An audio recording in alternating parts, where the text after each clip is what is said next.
The police officer's flashlight moved slowly across our front porch as my mother stood completely still in the driveway. She was holding her designer suitcases tightly in her hands. Her face turned pale, her lips parted, but no words came out. Behind her, the taxi driver nervously asked if she still wanted help with her bags. She didn't reply. She couldn't. What she was seeing, what she was finally being forced to face, was something she never thought she would see. But I'm getting ahead of the story. Let me take you back to the beginning. Back to the morning that changed everything. The morning my own mother gave me $30 and a bottle of water, then disappeared for the entire summer. My name is Kristen Harrison. I was 18 years old, fresh out of high school, and I thought I understood what hard times were. I was wrong. I had no idea what was about to happen. My mother, Valerie, had always been the kind of woman who needed a man the way people need air to breathe. My father left when I was 7 years old, and my little brother, Nolan, was still a baby. I barely remember my dad. What I do remember is the endless line of boyfriends that came after him. There was a car salesman who stayed for 8 months, then the accountant who lasted about a year. After that came the fitness trainer who moved in for only 3 weeks, ate all our food, and disappeared with our microwave. Yes, our microwave. I still don't understand why he took it. Through all of this, I mostly raised myself. And when Nolan came along, I raised him too. Mom was always too busy chasing her next love story to notice that her kids needed basic things, like dinner, clean clothes, or a parent who showed up to teacher meetings. But nothing, and I mean nothing, prepared me for Boyd Carpenter. Mom met Boyd online in April. Wealthy, charming, from Vancouver. Within just a few weeks, she was flying out to see him almost every other weekend. Each visit lasted longer than the last, and every time she left, she handed me a few dollars and told me to manage things. By June, I knew this man was different. The way she talked about him made it sound like he had stepped out of a fairy tale. To her, Boyd was a prince. She was completely obsessed. Then came July 3rd. That morning began with a sound I will never forget, the heavy noise of suitcases rolling across the hallway floor. Not the small overnight bags she usually packed. These were the big ones, the kind you take when you don't plan on coming back anytime soon. I found her in the kitchen, dressed like she was going on a luxury vacation. Full makeup at 7 in the morning. Nolan sat at the table eating cereal, still half asleep. He was 11 years old and had no idea his summer was about to turn into a nightmare. Mom didn't even look at me while she explained. Boyd had invited her to spend the summer at his cabin in British Columbia. 2 weeks, maybe 3. She'd be back before I even noticed she was gone. Everything would be fine. I was an adult now, wasn't I? I had just graduated. I could handle it. Then she placed $30 on the counter. $30 and 1 bottle of water. To this day, I don't understand the water bottle. Maybe she thought it was a joke. Maybe she believed it meant something. Or maybe she just grabbed it from the fridge without thinking. Either way, it sat there, 1 bottle of water next to 2 $10 bills and 2 5s, like we were contestants on some cruel survival show where the only goal was not starving. Nolan looked up at me with his wide, scared eyes. He was just a kid, but I could see him adding the numbers in his head, the same way I was. $30. 2 people. An entire summer. I tried to argue. I tried to explain that rent was due in 10 days, that the fridge was almost empty, that Nolan needed supplies for his summer activities. You can't leave 2 kids alone with grocery money and call it parenting. But Mom was already busy checking her phone, already smiling at another message from Boyd. She told me I was overreacting. She said if I needed money, I should get a job. She said this was her chance to finally be happy, and that I should support her instead of being selfish. Selfish? She actually called me selfish. The taxi honked outside. Mom grabbed her suitcases, kissed Nolan on the head without really looking at him, and said she would call once she landed. Then she was gone. Just like that. The door shut, and the house went completely silent. Nolan didn't cry right away. He just stared at the $30 on the counter, like he was hoping it would somehow turn into more. I wished I had that power. I wished I had any kind of power at all. That first night, after Nolan fell asleep, I sat alone at the kitchen table and counted the money again. $30. That was it. The refrigerator held half a carton of eggs, some leftover pasta that didn't look safe to eat, a few sauces, and a lot of empty space. The rent, $850, was due on July 13th. The electricity bill sat unopened on the counter. I hadn't even looked at it yet. I was scared to. I tried calling Mom around 9 that night. It went straight to voicemail. I left a message, trying to keep my voice calm, trying not to sound as terrified as I felt. She didn't call back that night, or the next morning, or the morning after that. By the third day, I understood. She wasn't coming back. Some people have saving for emergencies. Some people have family they can call. Some people have a safety net. We had $30, an empty water bottle, and each other. I looked at my little brother was sleeping on the couch, still wearing the same clothes from the day before. I had been too tired to even remind him to change. He trusted me. He believed I would figure everything out. He had no idea that I was only 18 years old and completely terrified. But this is the thing about fear. You can let it destroy you, or you can use it to push yourself forward. And I had an 11-year-old depending on me. So that night, I made a decision. I was going to survive that summer. I was going to keep a roof over our heads and food on our table. And when my mother finally returned from her romantic escape, she was going to see exactly what her children were capable of. She just had no idea what that would really look like. Before we continue, if you're enjoying this story, please hit the subscribe button. Let me know in the comments where you're watching from and what time it is there. I read every single comment, and your support truly means everything to me. Thank you so much. Now, back to the story. Day 4 started with me staring into our pantry, hoping it would magically refill overnight. Spoiler alert, it didn't. All we had left was peanut butter, half a loaf of bread that was already going stale, some cheap pasta, and exactly 1 can of tomato sauce. I did the math. If we ate very small portions, it might last 2 more days. Maybe. I made Nolan a peanut butter sandwich for breakfast and told him it was a special summer adventure. He didn't believe me. He was 11, not stupid. But he ate it without complaining, and that hurt more than anything. He was already learning how to expect less. By day 5, the $30 was gone. I had spent the last of it on milk, bread, and a bag of rice. Rice, I told myself, could last forever. My grandmother used to say rice was. She used to call rice the great equalizer. Rich or poor, everyone eats rice. She also liked to say that hard work always pays off. By then, I was starting to question that part. I began looking for a job right away. You would think finding work in July would be easy. Summer jobs everywhere, right? Wrong. Every fast food place, every clothing store, every business I could walk to had already hired their summer workers back in May. I was too late. When I asked at the grocery store, the manager actually laughed. Not in a cool way, just a where were you 2 months ago kind of laugh. Still, it hurt. So I got creative. My first job came from Mrs. Delgado, who lived 3 houses down. Her garage had been a mess for years. When I knocked on her door and offered to clean it for $20, she looked at me like I had just handed her a winning lottery ticket. 8 hours later, I had $20, a painful sunburn, and the shocking discovery that Mrs. Delgado had saved every single newspaper since 1987. I didn't ask why. Some questions don't need answers. On day 7, a new problem showed up. A bright orange notice was taped to our front door. Mr. Kowalski, our landlord, was not a patient man. He had a thick Polish accent and a mustache that seemed to carry its own anger. The notice said we had 7 days to pay the rent or face eviction. 7 days. $850. I had $20 in a sunburn. I called my mother 12 times that week. Every call went straight to voicemail. By the 8th call, her voicemail box was full. By the 10th call, I realized the truth. She had blocked my number.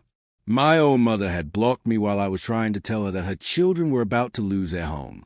I tried not to think about what that meant. I didn't have time. I needed to work.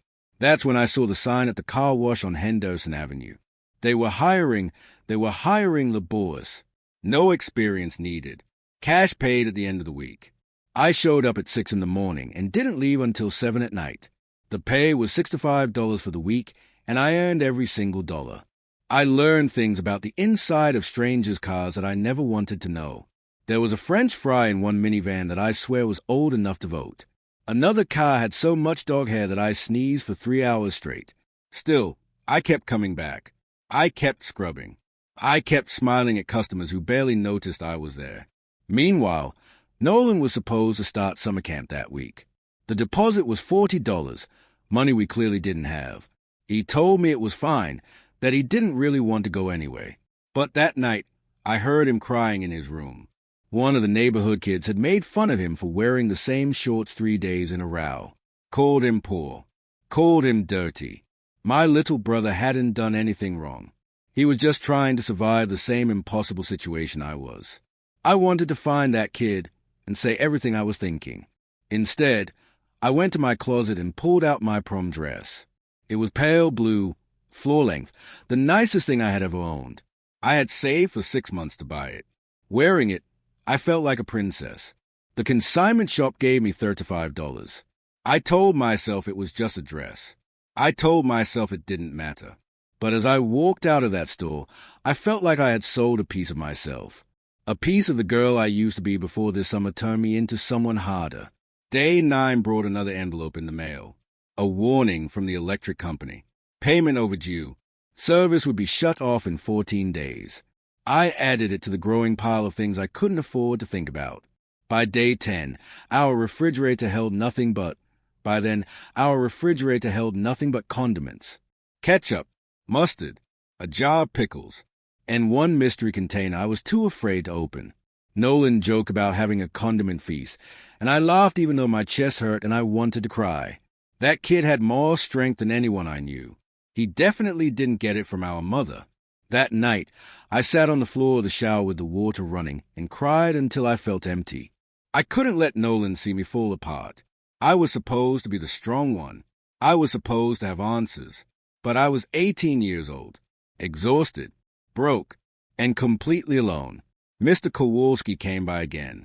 His mustache twitched with every word. 3 days left, he said. 3 days to pay the rent or start packing. He wasn't cool about it. I could tell he felt bad. But business was business. He had his own bills to worry about. Mrs. Pritchett from next door watched the entire conversation from her porch, not even pretending to mind her own business. That woman knew everyone's secrets and shared them freely. By the next morning, half the neighborhood would know the Harrison kids were about to be evicted. The thought made me feel sick. That night, I went for a walk to clear my head. I didn't have a destination. I just kept walking. That's when I passed Martinelli's Italian restaurant as they were closing for the night. A busboy was dragging trash bags toward the dumpster out back. Something made me stop and watch. The bags weren't full of garbage. They were full of food, bread, pasta, vegetables, containers of sauce, all perfectly good, all being thrown away because the restaurant couldn't sell food that was a day old. I stood there, watching bag after bag disappear into the dumpster, and something shifted inside me. Not hope, not yet, but the beginning of an idea that was about to change everything. I took a step forward and approached. I walked up to the busboy before I could change my mind. He was young, maybe around my age, with tired eyes and marinara stains on his apron. I asked him directly, "Is that food still good?" He shrugged. "Yeah, most of it is fine. We just can't serve it tomorrow. Health code rules, liability issues, restaurant policy." He said it happened every night. Perfectly good food, worth hundreds of dollars, thrown straight into the trash. My stomach growled loud enough for both of us to hear. He studied me for a moment, then looked back toward the restaurant door. Without saying a word, he handed me 2 of the bags. I thanked him at least 15 times. He just nodded and went back inside. I practically ran all the way home. When I spread the food out on our kitchen table, Nolan's eyes went wide. Fresh bread that was only a day old. Pasta that just needed reheating. Vegetables with a few soft spots, but still perfectly fine. Containers filled with soup and sauce. It was more food than we had seen in days. Nolan ate until his stomach hurt. I had to tell him to slow down because I was scared he'd make himself sick. That night, for the first time in over a week, we went to bed with full stomachs. But one good meal doesn't fix everything. I knew that food would only last a few days at best. After that, we would be right back where we started. So my mind began working on something bigger. The next morning, I walked to the public library because our internet had been shut off 3 days earlier. Apparently, you had to pay bills to keep services running. A shocking idea.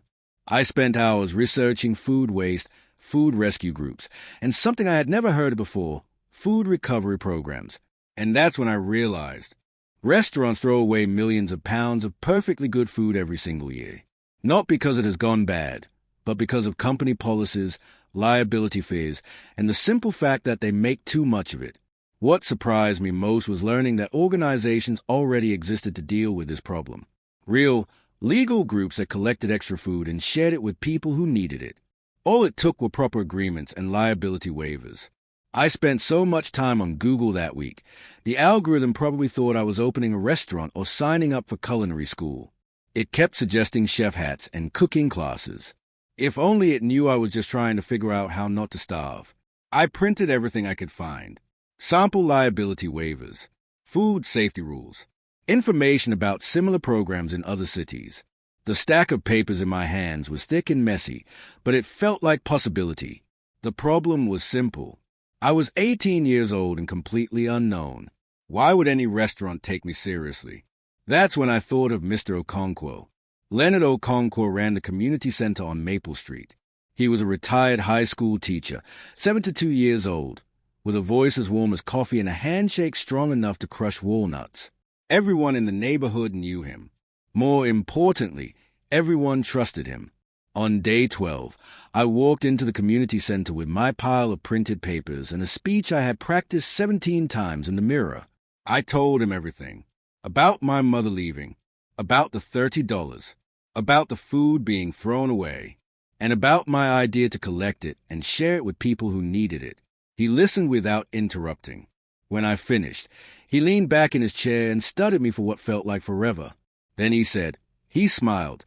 He told me I had a good heart, but my plan was messy. He said success was like his mother's stew. You need patience, the right ingredients, and you have to keep stirring, or everything burns at the bottom. But he also said he had seen worse ideas succeed, simply because someone believed in them enough. The key, he explained, was structure. People trust structure. If I wanted restaurants to give me the extra food, I needed to look official. I needed proper paperwork, a system, and a plan for distributing the food. I couldn't just show up with a shopping bag and good intentions. So we worked together. He helped me fix my liability waiver. The one I found online was okay, but Mr. Okonkwo knew how to make it sound official. He taught me how to approach business owners, how to present myself as professional and capable, even though I felt like a kid playing dress-up.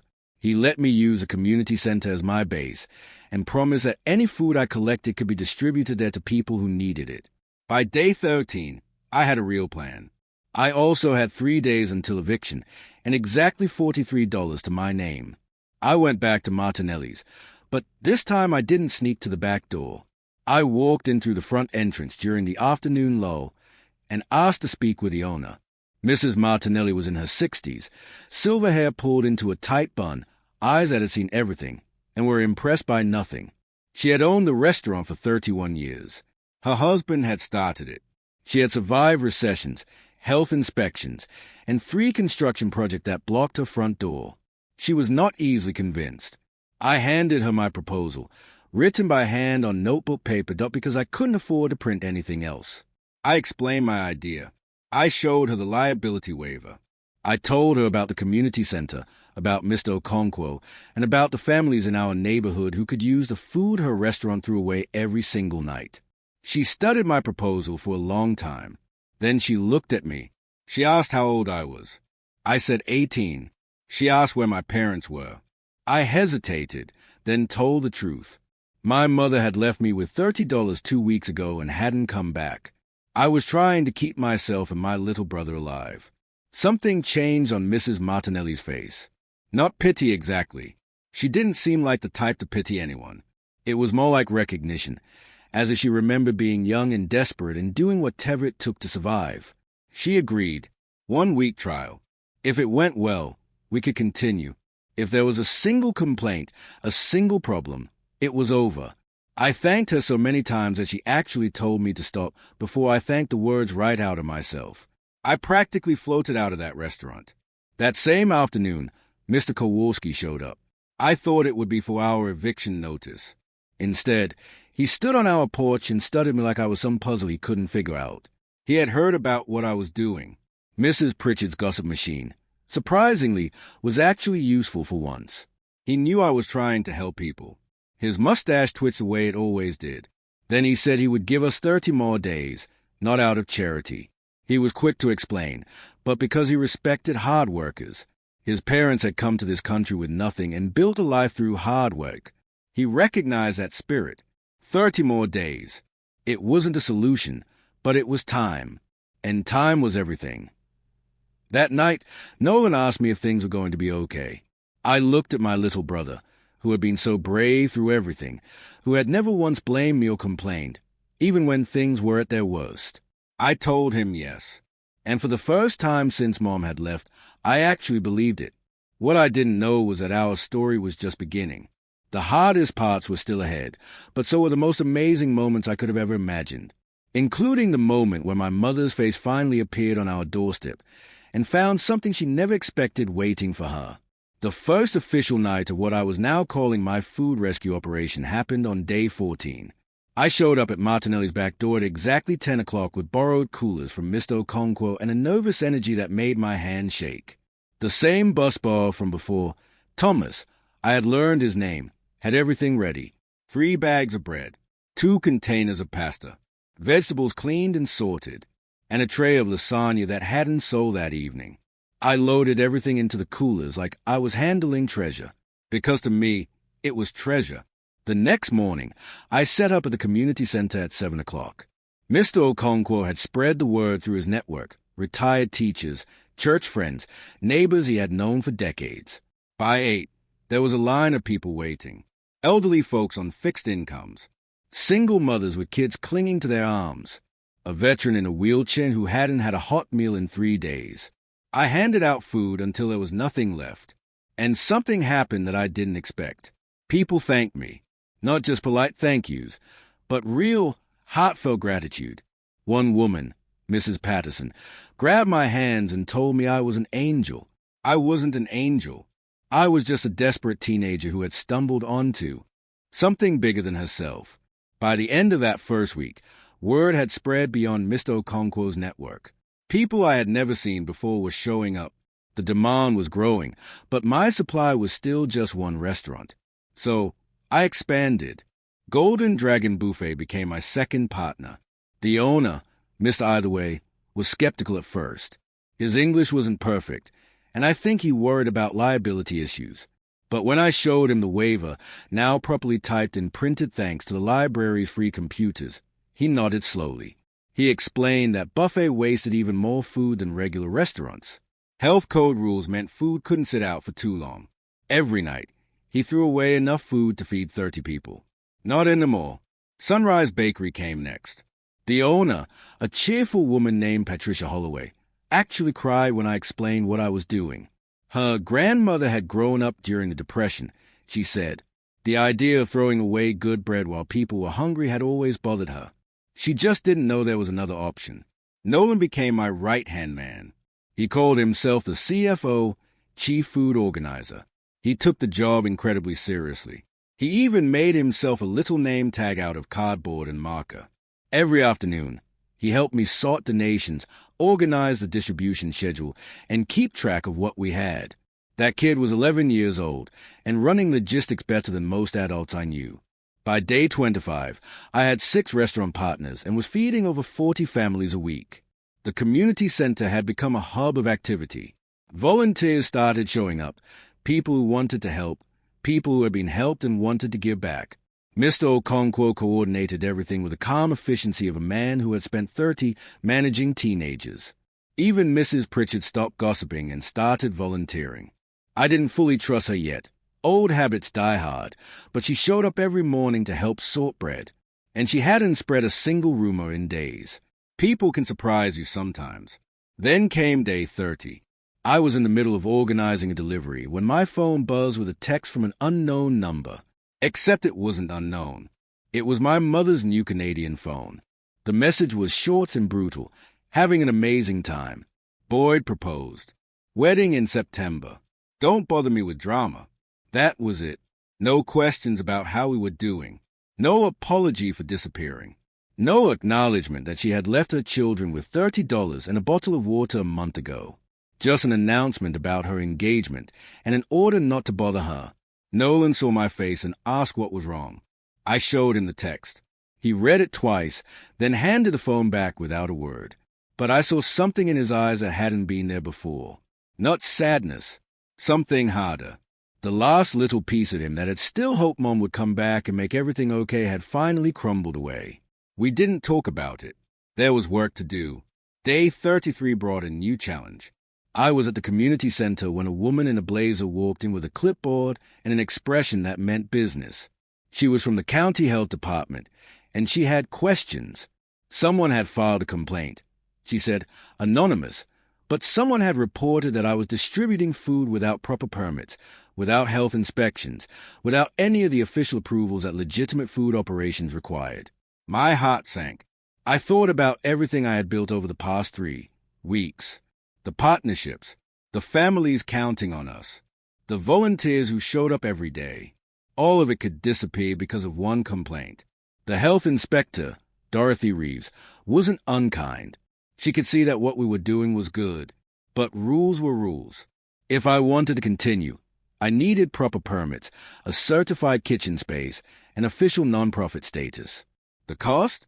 Roughly $500 in fees, plus finding a commercial kitchen to operate from.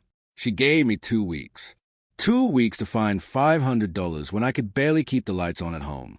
2 weeks to find a commercial kitchen when I didn't even have a working stove in our apartment.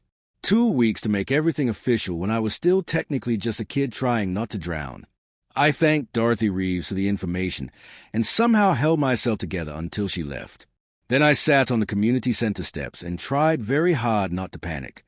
Mr. Okonkwo found me 20 minutes later.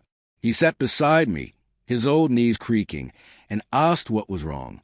I told him everything. He was quiet for a long moment. Then he said something I'll never forget. Obstacles are just opportunities wearing ugly masks. Every successful person I've ever known has faced moments exactly like this. Moments where giving up seems like the only choice. The ones who succeed are the ones who find another way. I didn't have $500, but I had something else. I had a story. The next day, I called a local newspaper. Jasmine Torres was a young reporter at the Riverside Gazette, hungry for stories that mattered. When I told her about what we were doing, about the abandoned teenager who had turned food waste into community meals, she practically sprinted to community center to interview me. The article ran the following week with a headline, Teen Turns Tragedy into Triumph. Local food rescue feeds dozens. The response was immediate. Donations started pouring in. $5 here, $20 there, $100 from someone who wanted to stay anonymous. Within a week, we had over $2,000. Enough for permits, for fees, for everything we needed. But more than money, we had attention. People were sharing the article on social media. Local businesses reached out to partner with us. The mayor's office even called to express support. Someone at the community center suggested we needed an official name. After much debate, Nolan wanted to call it Food Avengers, which I had to veto for legal reasons. We finally settled on Second Chance Kitchen because that's what we were giving people, and that's what life had given me. What I didn't know was that the article had reached farther than our little town. It had even reached Canada, and it set something in motion that would bring everything to a head in ways I never could have predicted. The television interview happened on day 44. Channel 7 News had picked up the story from the newspaper, and suddenly I was sitting in a real studio with real cameras and a real news anchor asking questions about my life. I had never been so nervous. The makeup artist tried to cover the bags under my eyes, and she needed a lot of concealer. I told her I hadn't slept properly in 4 to 4 days. She quietly added more powder and wished me luck. If you're still with me at this point in the story, I just want to say thank you so much for listening. If you're enjoying this, please subscribe to the channel and leave a comment. It truly means everything to me and helps more than you know. Now, let me tell you what happened next, because this is where everything changed. The interview aired that evening. The anchor, a Polish woman named Rebecca Stanton, had done her research. She didn't just ask about Second Chance Kitchen. She asked how it all started, about my mother leaving, about the $30, about everything. I hadn't planned to tell the whole truth. I had prepared vague answers about difficult circumstances and family challenges. But sitting there under those bright lights, something shifted. I thought about Nolan at home, watching. I thought about all the people we had helped who had their own struggles and survival stories. I thought about how silence protect the people who hurt us. So I told the truth, all of it. I said my mother had left for Canada with her boyfriend on July 3rd. I said she had given us $30 and a bottle of water for the entire summer. I said she had blocked my calls and sent only one text in 6 weeks, not to check on us, but to announce her engagement. I said that everything I had built had come from desperation, not inspiration. The anchor's face changed as I spoke. I could see the crew behind the cameras exchanging glances. This wasn't the feel-good story they had expected. This was something raw.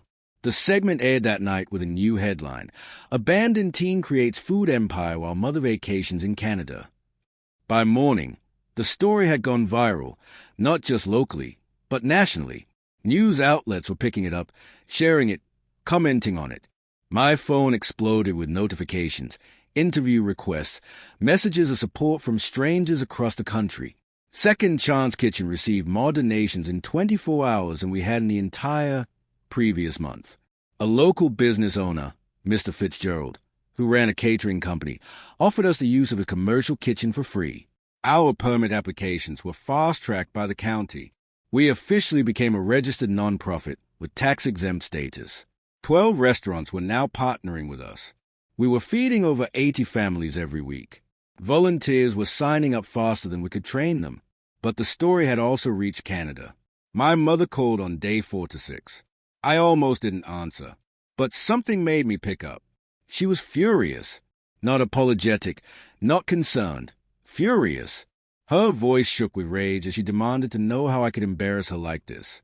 Boyd's family had seen the news story. His business partners had seen it.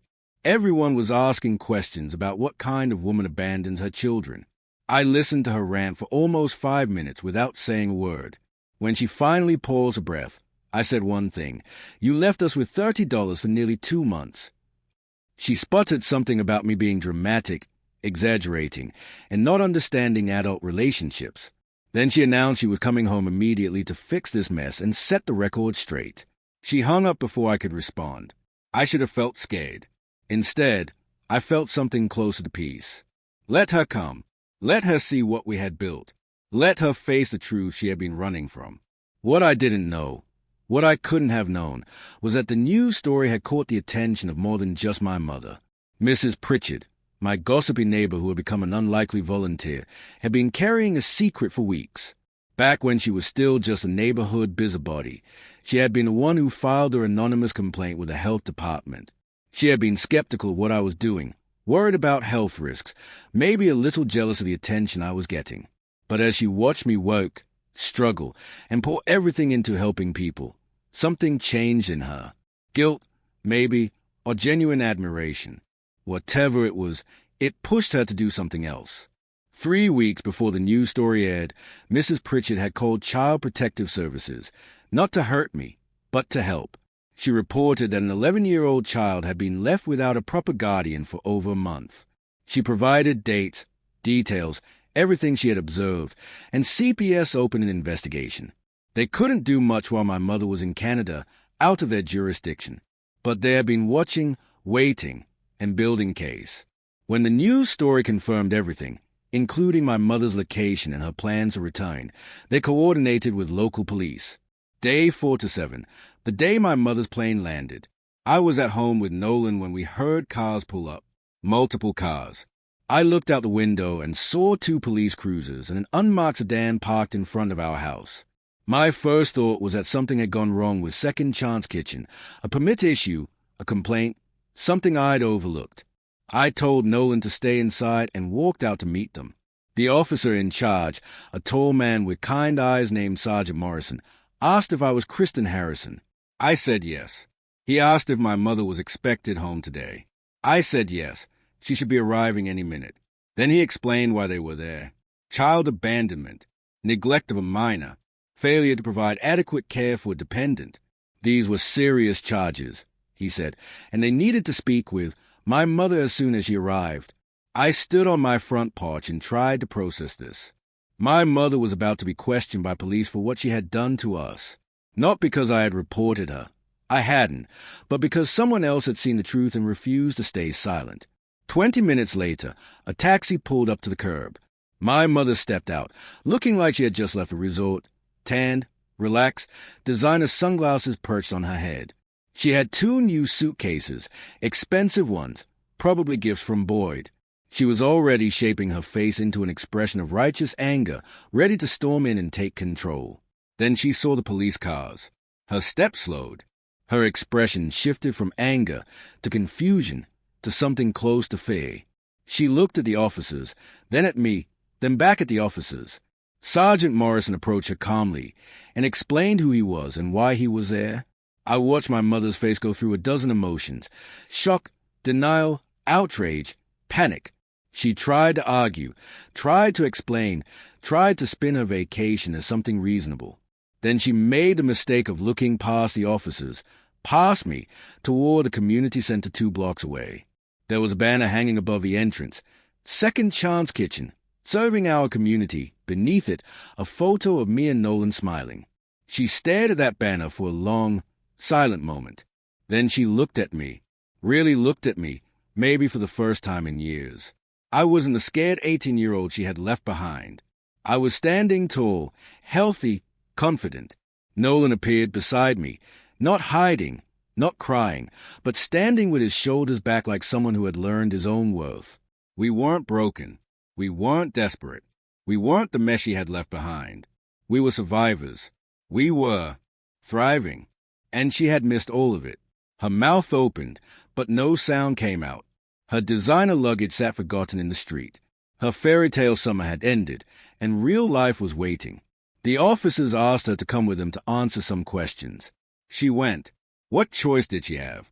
I watched the police car drive away with my mother in the back seat, and I felt something unexpected. Not triumph, not satisfaction, just a quiet, profound sense of peace. Whatever happened next, we had already won. The investigation took 3 weeks. Child Protective Services interviewed me, Nolan, neighbors, Mr. Okonkwo, and half the community. They documented everything. The $30, the blocked phone calls, the single text message about the engagement, the 47 days of absence. My mother hired a lawyer. Of course, Boyd had given her money before he disappeared from her life. Oh yes, Boyd. Apparently, his wealthy family wanted nothing to do with that kind of publicity. The engagement was called off approximately 6 hours after the news story aired. Funny how fast fairy tales crumble when reality shows up uninvited. In the end, my mother wasn't arrested. The charges were serious, but she had no prior record, and the court took into account that Nolan hadn't been physically harmed. She received 3 years of probation, mandatory parenting classes, and 200 hours of community service. Here's where the story takes an unexpected turn. When the judge asked where she would complete her community service, I made a decision that surprised everyone, including myself. I offered to let her work at Second Chance Kitchen. People thought I was crazy. Mr. Okonkwo asked if I was sure, his eyes full of concern. Even Nolan looked at me like I'd lost my mind. Why would I want my mother anywhere near what I'd built? But here's what I understood that others didn't. Punishment wasn't going to change her. Jail time wasn't going to make her a better person. The only way she would ever understand what she'd done was if she saw it, if she lived it, if she spent 200 hours surrounded by the community that had supported her children when she wouldn't. The judge approved the arrangement. My mother's first day of community service was awkward beyond words. She showed up in clothes that were too nice for sorting vegetables. Her hair perfectly styled. Her expression a mix of humiliation and resentment. The volunteers who knew our story gave her looks that could freeze water. She didn't say a word to anyone, but community service is a way of breaking down walls. Week after week, she showed up. She sorted bread alongside Mrs. Pritchard, who I'd learned had been the one to call CPS in the first place. She packaged meals next to Mr. Okonkwo, who treated her with firm but fair expectations. She served food to families who thanked her without even knowing who she was. And slowly, something began to change. I noticed it first in small ways. She stopped styling her hair for service days. She started asking questions about how things worked. She learned the names of regular volunteers. She began arriving early instead of exactly on time. By week 6, she broke down crying during a shift. We were in the back room, just the two of us, boxing up meals for delivery. Out of nowhere, she started sobbing. Ugly, messy sobs that she tried to hide behind her hands. When she finally caught her breath, she looked at me with red eyes and said something I had waited my whole life to hear. "I'm sorry." Not a casual sorry. Not a fake one. Real, "I'm sorry you felt that way." Just those 2 words, raw and undefended. She said she'd spent her whole life looking for someone to take care of her. After my father left, she'd been so desperate to find that security again that she'd forgotten she was supposed to provide it. She said she convinced herself we were fine, that I was mature enough to handle things, that her happiness mattered, too. She admitted she'd been selfish and wrong. She didn't expect me to forgive her. I didn't forgive her. Not that day. Forgiveness isn't a switch you flip. It's a door you open slowly, checking for traps along the way. But I told her the door wasn't locked. That was 6 months ago. Today, Second Chance Kitchen runs out of a real commercial kitchen donated by Mr. Fitzgerald, whose catering business became our biggest supporter. We partner with 23 restaurants across the city. We serve over 200 families every week. We have a staff of 4 paid employees and more than 40 regular volunteers. I received a full scholarship to State University for social entrepreneurship. Classes start next fall. Nolan is thriving in school. He even wrote an essay about our summer that won a county-wide writing competition. The kid has a future in storytelling, which makes sense. He lived a pretty incredible story himself. As for my mother, she finished her community service months ago. She still volunteers twice a week. She's not perfect. We're not a picture-perfect family from commercials, laughing over breakfast and hugging at every chance. Some wounds take longer to heal than others, but she's trying. Really trying. She started therapy. She got a steady job. She stopped looking for a man to rescue her and started figuring out how to rescue herself. Last week, she asked if she could take Nolan to a movie, just the 2 of them. He said yes. Progress comes in small steps. I still have that empty water bottle. By the way, the one she left us with on July 3rd. I keep it on my desk where I can see it every day. Not out of bitterness. I'm past that now. I keep it as a reminder that sometimes the people who should lift you up are the ones who leave you down. A reminder that rock bottom isn't the end of the story. It's just the foundation you build on. A reminder that $30 in a bottle of water can become something extraordinary if you refuse to give up. My mother saw police cars, news cameras, and a daughter she didn't recognize. But what made her gasp wasn't the trouble she was in. It was realizing that we didn't need her anymore, that we'd built something beautiful out of the nothing she'd left behind, that her absence had given us the one thing she never could, the chance to discover who we really were. Some lessons cost more than others, but some lessons are worth every penny. Thank you so much for watching. More of my most gripping stories are already on your screen. Click one now and don't miss the best part. You will love it. See you in the next story.